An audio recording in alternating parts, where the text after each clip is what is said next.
नमस्कार।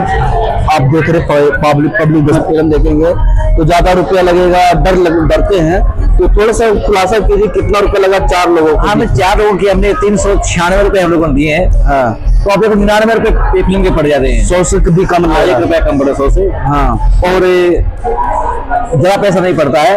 आप फिल्म देखिएगा और बाकी बातें हम फिल्म को देखने के बाद बताएंगे आपको कि हमने फिल्म में कैसा महसूस किया और हमें कैसा फिल्म की अच्छी बात लगी, कौन सी बातें हमें बेहद अच्छी लगी, इस बारे के बारे में। इस समय हमें पटना के मॉल में बैठे हुए हैं। 2:35 पर हमारी फिल्म शुरू होगी और लगभग 4:30 बजे तक ये फिल्म चलेगी। और इस फिल्म को देखने के बाद फिर से आपसे हम रूबरू होंगे। चैनल को सब्सक्राइब करें और बेल आइकन को दबाना एकदम अंधेरा हो गया। किसी से भगवान को ललकार रहे हो? नहीं, उस भगवान पर सिर्फ आपके अधिकार को और आपके बनाए हुए धर्म को। ब्राह्मणों को सिखाएगा धर्म क्या होता है? आस्था का विषय है धर्म, तर्क वितर्क का नहीं। तो साथियों, आज हम लोग फाइनली ज्योति फूले फिल्म देख के आए हैं और हाउसफुल था। इस फिल्म को पूरे बिहार के अंदर अगर कहा जाए, पटना में, सिर्फ पटना में एक सिनेमा में ये फिल्म लगी थी और वो भी हाउसफुल जा रहा है ये फिल्म। हमारे साथ बंटी जी थे और बंटी जी थोड़ा बताएं कि लोग घबराते हैं पीवीआर में और पीवीआर में फिल्में देखने के लिए, तो उसका थोड़ा सा बताएं कि ये फिल्म कितना सस्ता है, देखना आसान है, लेकिन हमारे लोग देखने के लिए घबराते हैं, डरते हैं, तो थोड़ा बताइए। देखिए, बहुत ही अच्छी फिल्म बनी हुई है इतिहास के ऊपर और बहुत ही कम पैसे में है।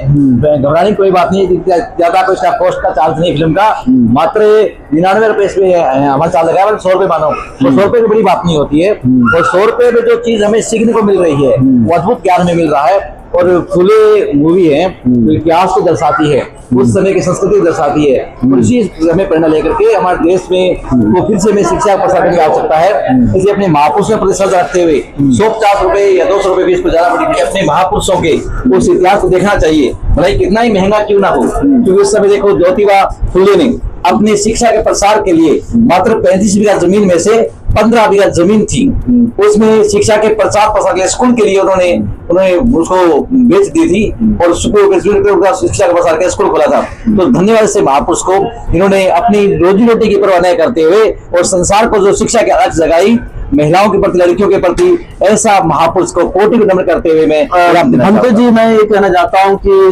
ज्ञान की देवी सरस्वती है, लेकिन ज्योतिराव फूले के बाद सारी महिलाएं मुख्यमंत्री, मंत्री, डीएम, एडीएम बनने लगे और आज उस देवी को लोग जानते नहीं है कि हमारी, अगर उत्तर प्रदेश में अगर स्कूल का साइकिल मिलता था तो स्टिकर से उतार देता था। सरस्वती को विद्या देवी मान जाता है, जबकि सावित्रीबाई फुले को शिक्षा की देवी नहीं मान जाता है। ये पाखंडवाद, अनपढ़वाद से भारत में फैलाया गया कुछ चंद लोगों के द्वारा, और जो जिसका आता पता ही नहीं, इसका कोई इतिहास नहीं है, उस देवी को यहाँ पर शिक्षा की देवी बता करके जो रियल में हमारे सामने घटित हुई है, माता सावित्रीबाई फुले जो शिक्षा की देवी है, उसके नाम को कहीं धूमिल कर दिया गया और जिसका कोई इतिहास नहीं है उसको एक काल्पनिक रूप से दर्शाया गया है। तो ये हमारे भारत देश का दुर्भाग्य रहा है और ये लोगों को इससे वंचित रखा गया, इसको बताने के लिए इतिहास से, ताकि लोगों को इतिहास पता चल जाए। जैसे शिक्षा बढ़ रही है, सावित्रीबाई फुले और ज्योतिबा फुले का जो इतिहास है लोगों के सामने आ रहा है और माता सावित्रीबाई फुले ही सच्ची शिक्षा की देवी है।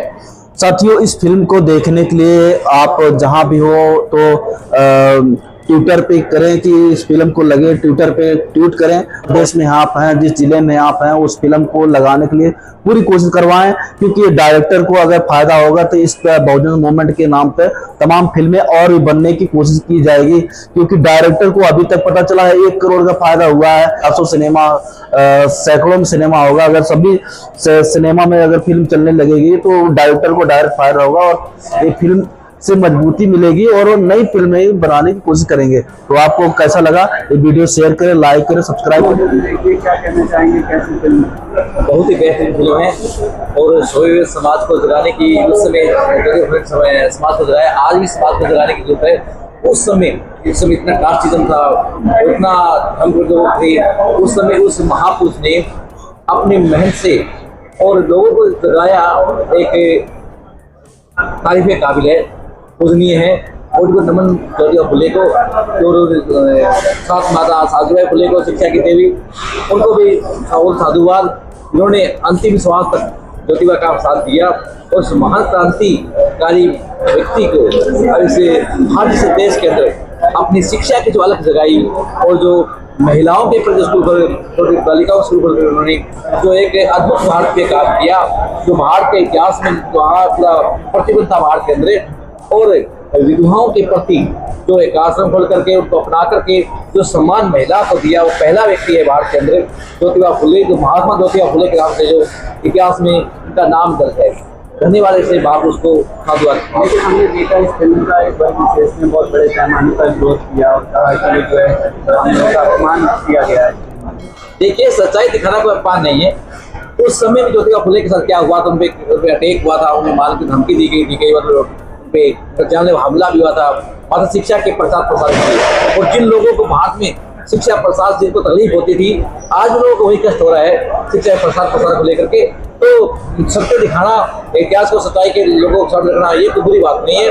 वो वही कैटेगरी के लोग हैं जिनको उस समय तकलीफ होती थी और वही आज वही लोग हैं बहुत तकलीफ होती है, क्योंकि आज तो भारत का संविधान लागू हो गया है।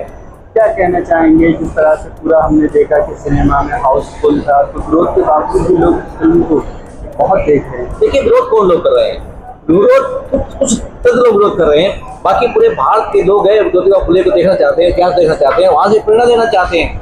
और मैं तो ये कहता हूँ, दे दूंगा कि जिस व्यक्ति ने या जिस भाई ने, जिस बहन ने ये फिल्म नहीं देखी है, वो थिएटर में जाकर ज्योतिबा फिल्म को देखें और वहाँ से प्रेरणा लें कि शिक्षा की जो अलग जगाई वो उनका इतिहास में बंधु जी रहेगा। तो फिल्म सिनेमा हालों में नहीं चल रही, बहुत कम है।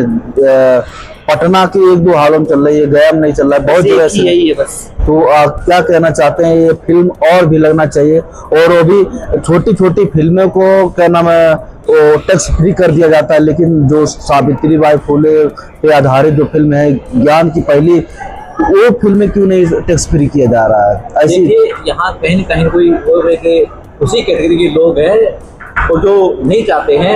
अब ये शहरों में तो क्या, हम जो इसलिए देखें कि गांव-गांव में इस फिल्म को हम लोग दिखाएं जा करके, जैसे मूवी आती है, हम गांव-गांव मोहल्ले में जाओ, कच्ची बस्तियों में जहाँ आज भी लोग शिक्षा से वंचित है, उस क्षेत्र में जा करके हम गांव-गांव में इस फिल्म का प्रचार करेंगे। लोगों को कहेंगे को देखो, इसमें बड़ा इतिहास छुपा हुआ है, इसमें समाज के बहुजनों का इतिहास छुपा हुआ है। कलाकार को नमन करता हूँ, इसमें कहानी को इतना सुंदर तरीके से प्रस्तुत किया। भारत के हर व्यक्ति को ये फिल्म देखी, लेकिन विरोध भी किया गया है। सच्चाई लोग विरोध कर रहे थे इस फिल्म का, वो तो असलियत सामने ना आ जाए छिपाने के लिए सच्चाई छुपती नहीं। क्या सच्चाई सामने आ रही है? चलिए एक समाज को, पूरे समाज को नीचे दबाया गया है और अत्याचार किया, वो दिखाया गया है। हमारे चैनल को सब्सक्राइब करें और बेल आइकन को दबाना ना भूलें।